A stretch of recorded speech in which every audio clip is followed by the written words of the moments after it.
Welcome aboard to the Toyota 4Runner, an SUV that needs no introduction. This nearly 15-year-old design is still tried and true thanks to its 4-liter V6 with 278 horsepower and 270 pound-feet of torque. And since this is a 4Runner, we have 4-wheel drive with a 2-speed transfer case with A-TRAC and hill descent control, all of which is paired to a somewhat archaic 5-speed automatic transmission. Probably one of the last new cars with that, if you will. Now, even though this SUV is nearing its 15th model year, the exterior still looks just as timeless as ever. Even though it hasn't been updated since 2016, I think that a lot of people still really appreciate the 5th generation 4Runner's design. I mean, look at these full LED headlights with halogen turn signals. Perfect for nighttime driving, you still get your fog lights, you get a perfectly well-proportioned grille, and I love the trapezoidal shape on top. You have a great approach angle on the front, and I like how the bumper height is the same all the way down the side of the vehicle. I like the plastic fender flares. The mirrors are pretty iconic, although I do wish we got the LED turn signals built into these like we do on some higher trims, but I do like how on the back we get LED brake lights with halogen turn signals. Yes, they're amber, which means this thing is going to be even safer in heavy traffic, and this back end has aged gracefully too. You still get Toyota's iconic roll-down back window, plus you still get a rear wiper, which is awesome to see. Plus we have plenty of rear bumper depth, and thanks to this nice high rear bumper, you actually get a 33-degree approach angle and a 26-degree departure angle. So Toyota really has designed this 4Runner to do some serious off-roading. And since we have a 5,000-pound towing capacity, we have this trailer hitch right on the back. The exterior of this Toyota 4Runner SR5, even though it's quite an old design, still looks as great and timeless as ever in my opinion. But I'd really like to show you guys this interior because even though this is the SR5 trim, you actually get some great technology in here. So let's begin by looking at this really nice leather wrapped steering wheel. I like the little perforations in it, it gives it a little bit more of a design element. The steering is kind of light, but it's pretty easy to point the vehicle in the direction that you want to go in. And the controls themselves are pretty easy to use too. Let's start on the right side with this little D-pad here. We can use this little D-pad to adjust this semi-digital gauge cluster. I really like how your digital speed is right in the middle, but you can also see your eco indicator. You can see your miles to empty as well as your miles per gallon. You can see this vehicle does not average great fuel economy because of that 4-liter V6, but that's not too bad of a trade-off. You can even see some other trip computer data. You can see your tire pressure, compass, audio source, and you can enable and disable your various safety systems. You can see your warning, and then if we go over here, you can enable and disable rear cross traffic alert, blind spot monitor, pre-collision warning, and lane departure alert. It is crazy to see that these safety systems are standard on this nearly 15-year-old design. Now the gauge cluster itself also looks pretty nice too. You can see your odo, your temperature, your oil temp gauge, fuel gauge, and I really like the speedo and tach along with your kilometers an hour readouts right over there. Overall, it's a pretty good looking set of analog gauges considering how old this vehicle is. Over here you have your adaptive cruise control, and here we can enable and disable your lane departure warning and your lane keeping assist. Again, I can't believe that this nearly 15-year-old design has that feature. And on the left side, we have your volume controls for your radio. This is your next button, this is your back button. It's a little weird that back and next is up and down, but honestly, you get used to it in something like this. Voice control button is right here. Now this allows you to change your input source. As you can see, we're going to play some copyrighted music. Let's go ahead and turn that off real quick. And if we press and hold, we can actually mute the radio or pause, which is super nice to see. You can also answer and hang up on calls all right from the steering wheel. The horn also sounds pretty good too. Now you might be thinking, wait a minute, you have your adaptive cruise control and your lane keeping assist, but where do your cruise controls live? Well, they're actually this little stalk right here. You can pull it forward to cancel, you can press it down to set, you can turn it on and off by pressing the little button on the side, And overall, it's a pretty easy to use cruise control system. I quite like having this little separate stock right here. As a person who's driven a couple of these Tacomas and 4Runners, you actually really start to appreciate having this here as opposed to having it on the steering wheel. Over here live your headlight controls. You can enable and disable those right there. You got DRLs, driving lights, and full headlights. You can flash your high beams just like that or leave them on like so. We can also enable and disable your LED fog lights.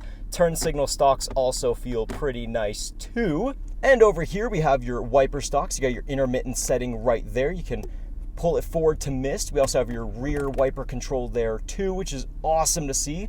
Even though this is a roll down back glass, we still have a rear wiper, and you can push down to activate the full wipers. It's a little weird that you have to push down instead of up to do that, but if you've driven any Toyota, you can get used to that pretty easily. So overall, you have pretty much all the controls you need, even though this is just the base level 4Runner. Now over here are your mirror controls. It's a little weird they're not built into the door, but this is perfectly normal for a 4Runner. You can adjust the brightness of your gauge cluster lighting right here. These are for your auto high beams. Over here, you can enable and disable your power inverter. And lastly, this button is actually quite interesting. This heats up the area underneath your windshield wipers, which is great to avoid snow buildup underneath your hood. So even though the head unit is a little bit old school, I actually really like how smooth and easy to use it is. It's also pretty customizable, and it has navigation. Plus, this even has pinch to zoom. You can go back, we can go into our audio, we have FM of course, which is great, but the most important thing is that we have wired Apple CarPlay and Android Auto. You can connect your phone via Bluetooth, although not for CarPlay and Android Auto. And then we can look at our Toyota apps, even though I'm not really sure what the point of this is because there's nothing here, but you can check the info of the system. We have your trip computer right here. And if we go back into this, you can see traffic incidents nearby based on the navigation system, which is pretty cool. If we go back into the info one more time, we can even see the weather. You can see that it is pretty cold where we're at right now. One thing that's a little annoying is that it takes you right back to the home screen instead of this menu whenever you go back. And you can even see your vehicle alert history, so you can see when the pre-collision system was activated or whenever the vehicle stability control system had to be kicked in. It's almost like a built-in Carfax, which is actually interesting. I've never seen that on a car before. If we hit this little display button over here, we can adjust the brightness and the contrast if we so choose. So we can go really low, or we can go really high with those annoying beeps, or we can adjust the brightness all the way up or all the way down. Although, since we're in the sun, I'm gonna have it all the way up. We go to the setup screen. This allows you to really customize this head unit. So you can adjust your clock right here. You can customize your home screen, and so you can choose which items appear on the main menu. Of course, one of my favorites is that you can turn off the beep. If we go into the projection settings, I do find it pretty funny how by default Apple CarPlay is on, but Android Auto is off. Does Toyota like Apple better than Android? I don't really know how that is, but you can adjust the theme, which is pretty cool. So we got this white and blue. Those are my favorite colors, but if you don't like white or blue, you can make it a little bit more of a black and white kind of setup, or we can kind of do a dark mode here, or if we feel really sporty, we can do something with this bright red. And one thing that's really interesting is there doesn't appear to be a back button anywhere. The only thing that really exists is the menu, which just brings you back to this. And changing the theme also changes how your icons look too. Plus, you can actually see your navigation map in the background. I really like the look of the round icons, so let's stick to that. It definitely makes it feel a little bit more updated. But of course, in the setup screen, you can set up your Bluetooth device and your other audio sources. So overall, a pretty easy to use system. It's pretty fluid and pretty customizable. Plus, you even have this split view screen too, kind of like how Apple CarPlay does it. I also like how there are physical buttons for pretty much everything, including your A-TRAC, your Bluetooth, and your useless app screen. I do wish that this was a shortcut button for Apple CarPlay, but I do like how we have a tuning dial right here that's fully physical, and a physical volume knob too that is infinitely adjustable. How nice is that? If we throw her into reverse here, you can see the rear view camera is incredibly basic. We don't even have adjustable trajectory lines, but I actually like the straight ones personally because it makes it really easy to back into a parking space. You can see we're not quite in a parking space right now, but since we're filming, that doesn't really matter all too much. But overall, a very easy to use infotainment system. And right beneath the head unit, I like these fully physical single zone climate controls and dials. We have your fan speed here. If you just turn it all the way to the left, it just turns it off, which is really easy. The recirc button is right here. This changes your air direction. Again, incredibly easy to use.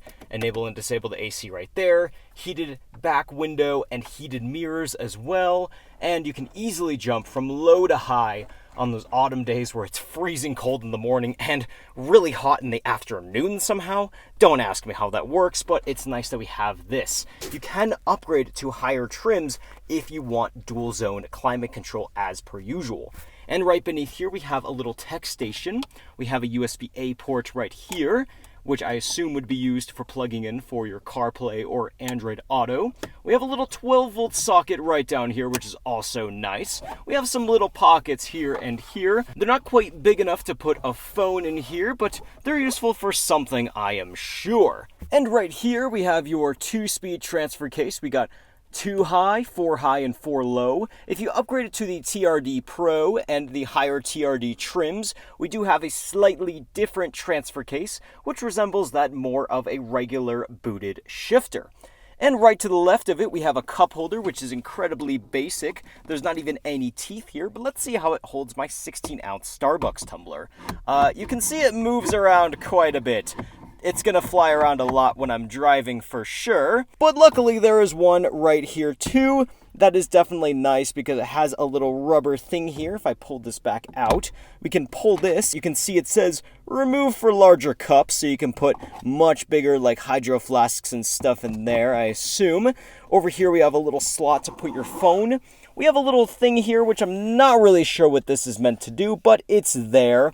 And here we have your shifter for your 5-speed automatic with shift mode and manual shift modes too. This has got to be one of the last old school 5-speed automatics that exist out there on the market today, especially with this one probably going to be discontinued very soon. That's definitely sad to say, but it's nice that we get it here for the time being. Over here we have your switch for your back window to roll it down and let all that air into the back. Also convenient if you need to let stuff hang out the back if you're carrying larger or longer items.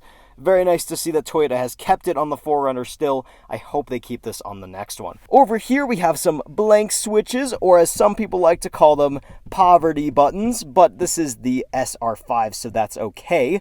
Here to remind you that you don't get heated seats on this trim level. The one thing that I'd want to get on an SR5 is heated seats. Otherwise, equipment-wise, it's pretty well spec'd. Now allow me to open up this padded armrest, which gives you a decent amount of space, plus we have another cup holder insert. This one is actually for the front. So backtracking on what I said earlier, if we put this into this front cup holder, let's see if it holds my Starbucks tumbler any better. Not that much better, but better than nothing. And in here we have another 12-volt socket. We have a nice little place you could put phones here, I assume.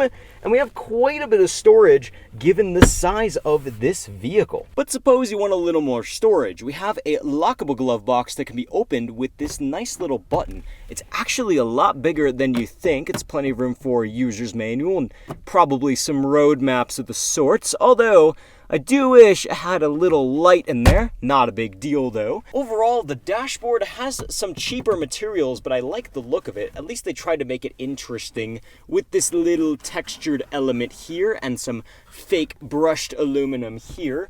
But overall, you're not getting this car for the refinement and interior quality. You're getting it for the capability and the reliability. Now, this brings me on to the door panels. We actually get some soft touch material up here. I quite like the way this feels, almost like a fake leather of some kind, but it's really nice. We have your window controls up here, much like on a Range Rover, and you can see they're all auto, which is awesome to see considering this is a base model. Have your lock buttons here, window lock there. I like this door handle with this nice chrome bits on it. It actually feels kind of nice, and it has a bit of a metal feel to it. Plus, we have your manual lock actuator right there. I like this little silver bit that runs down here into our other padded area. This part is padded, so is the armrest. I like that with the little contrast stitching. We have a little area here that might be big enough to put a phone, but I don't really imagine you're going to be doing that. And down here we have some more bottle holders and some additional space here where people are honestly just going to be putting their trash. And we also have a door-mounted speaker here too. And same goes for the passenger side, although obviously we just have one window switch there. And working our way up toward the ceiling, I like how we have a grab handle on both the driver's side and the passenger side. Plus we have these nice sun visors with little dome lights, little convenience lights right here. They're halogens, so they're going to be easy to replace in the long run. They are extendable as well with this little guy on the end, so you can have full coverage from the sun whenever you need it. Also might be nice here if the sun is just right in this little gap. I like that part.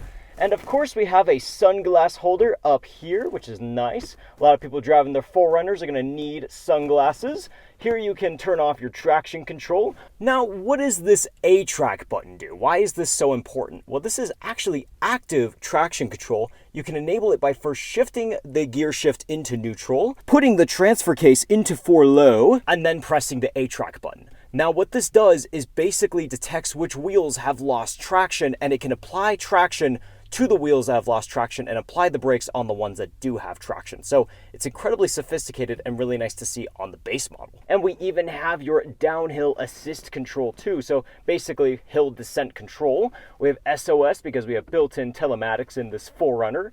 Here you can enable the option to have all the dome lights turn on whenever your doors open in your vehicle, and as you can see, they are halogen. You can enable and disable them by pressing this button. Now, since this is the SR5 trim, we get these really nice fabric seats. I like how they have a bit of a texture to them. The bolster support is actually pretty good, as well as the headrest support, and the driver's seat is actually powered. It's height adjustable 2 ways. It's slidable and reclinable, plus we even have lumbar support. However, compare that to the passenger side, which just has a manual recline and a manual slide. Unfortunately, no height adjustment, but you can obviously upgrade to get that though. And to top it all off, we have an auto dimming mirror. Now, even though 4Runners have had notoriously small back seats in the past, the 5th generation 4Runner actually has a decent back seat with loads of legroom, with this seat being my default driving position and me being about 5'8.5". And I actually have decent headroom back here too.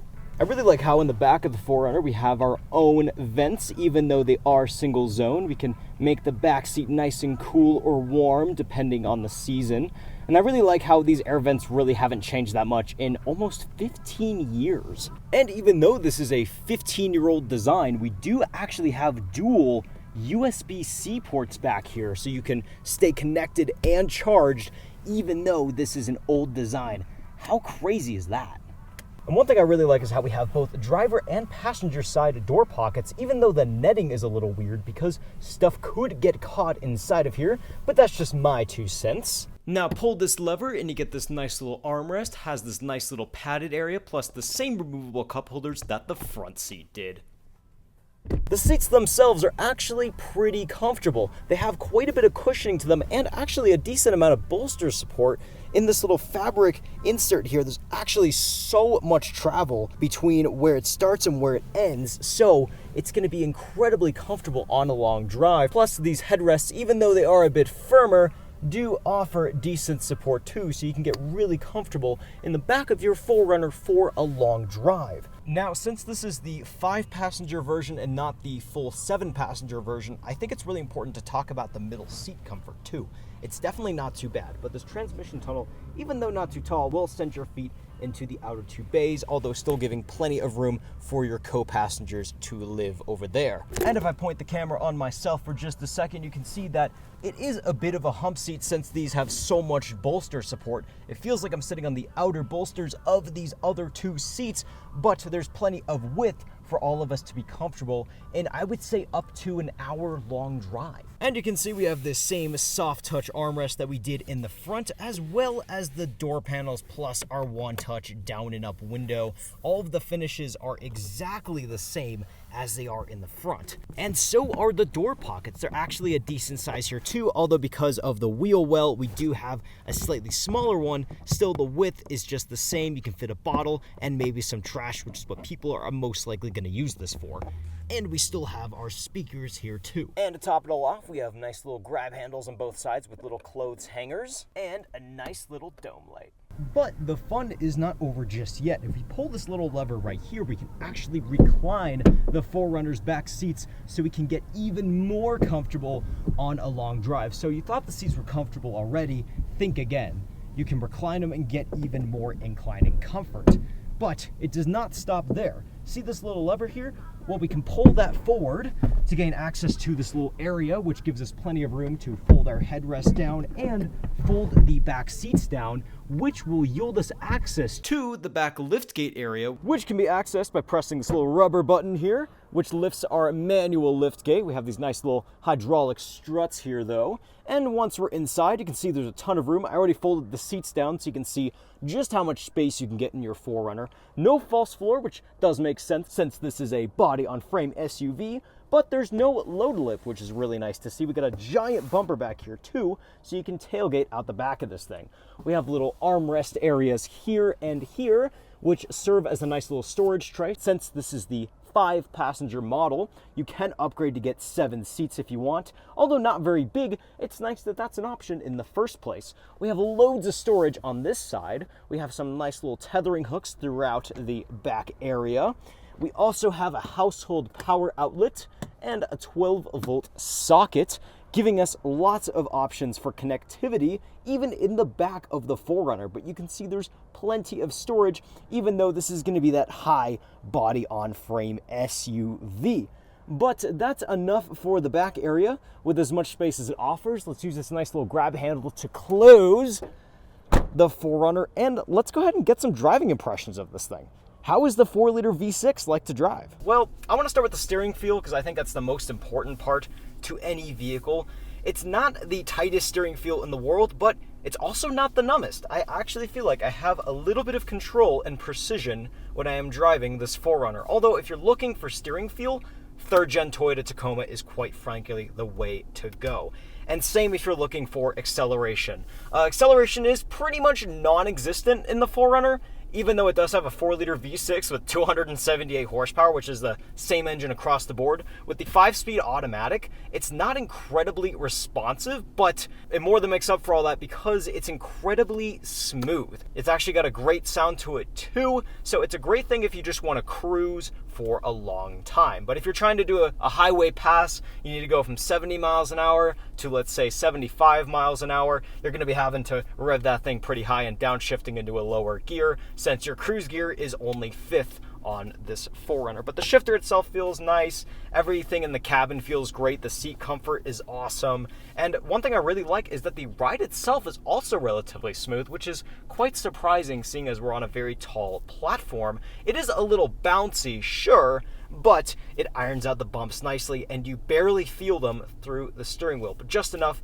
that you have control over your 4Runner. The visibility is also fantastic. We have this very vertically raked windshield. We have nice surrounding vision too. The pillars are decently thin, but this is going to be a very safe vehicle since it's that big truck that you're probably after. Now, speaking of raked up windshield, the road noise is incredibly windy. We have no wind where I'm at today, but it sounded almost exactly as if I was driving my Volkswagen Jetta, which is an otherwise decently quiet car in very windy conditions. That's what it felt like to drive this 4Runner, but it didn't feel like I was swaying back and forth at all. Very easy to control, but just a little thing I wanted to make a note of there. Let's also discuss the pedal feel. We have a nice top-mounted pedal, which is pretty easy to press and has a great throttle curve to it.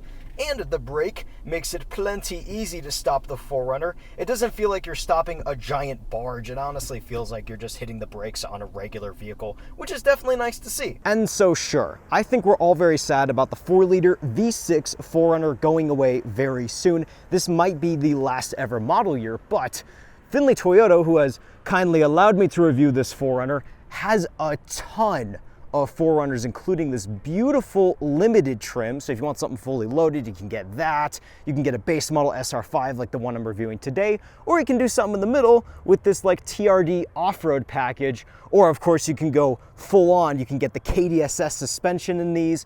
There are so many options and still so many 4Runners brand new left to go around. So you definitely have plenty of time to pick one up.